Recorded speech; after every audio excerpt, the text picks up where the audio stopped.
व्यालयज्ञसूत्रमिन्दुशेखरं कृपाकरं नारदादियोगिवृन्दवन्दितं दिगम्बरं काशिकापुराधिनाथ कालभैरवं भजे।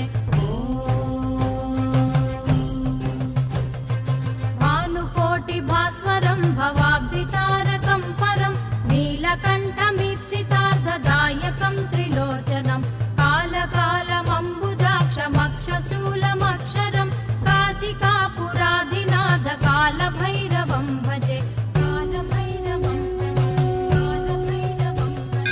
शूलटङ्कपाशदण्डपाणिमादिकारणं श्यामकायमादिदेवमक्षरं निरामयं भीमविक्रमं प्रभुं विचित्रताण्डवप्रियं